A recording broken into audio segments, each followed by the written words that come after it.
Mais aussi en parallèle, il y a la mise en place de l'identité européenne, passeport européen d'identité numérique. Il faut savoir qu'il y a quelques années déjà, la Commission avait travaillé sur un passeport vaccinal. Et ils avaient mis ça de côté.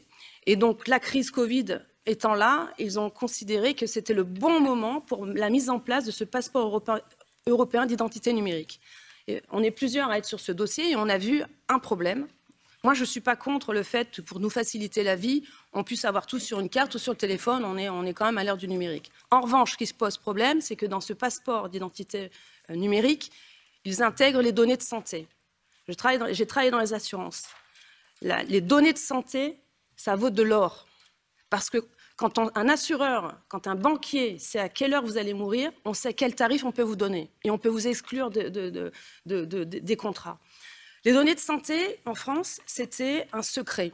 À l'époque, Mitterrand n'affichait pas ces données de santé. Aujourd'hui, avec le pass, pour aller au restaurant, comme je vous l'ai dit, il fallait montrer qu'on soit vacciné ou pas.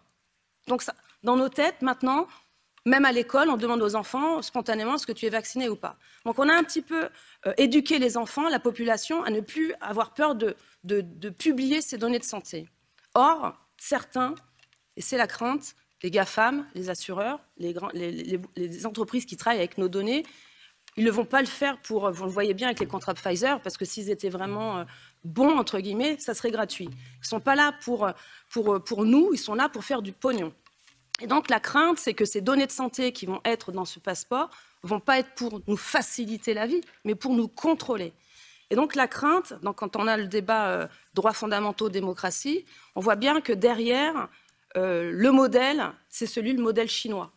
Et quand on fait la comparaison, on voit bien qu'on court après ce système, puisqu'il est génial, puisque le gouvernement peut contrôler nos allées et venues, peut contrôler si on est des bons ou des mauvais citoyens. Et à partir de cet outil qui paraît anodin, le portefeuille européen d'identité numérique, la crainte, c'est que s'il rentre dans des autorités comme on a vu, comme là en France, où on a eu un gouvernement autocrate, la crainte, c'est que demain, on continue à exclure des gens. Puisque je rappelle, en France, on a discriminé les gens en fonction de leur statut vaccinal. Aujourd'hui encore, on a des gens qui n'ont plus accès à leur métier parce qu'ils ne sont pas vaccinés. Donc la crainte, c'est celle-ci. Et comptez sur nous pour défendre nos libertés et aussi rappeler la vérité, c'est-à-dire c'est ce qu'attendent les gens, la transparence, c'est aussi, grâce à nos actions, de donner toutes ces informations pour qu'ils puissent réaliser dans quel système l'Union européenne est en train de rentrer. Donc voilà, je crois que j'ai cessé d'aller vite. Synthétiser. Non, merci. Je reste après pour vos questions-réponses. Après, on essaiera de répondre en anglais. Mais voilà, en tout cas, je vous remercie pour l'invitation. C'est un sujet qui est vraiment très important pour l'avenir, notre avenir à nous et nos enfants. Merci.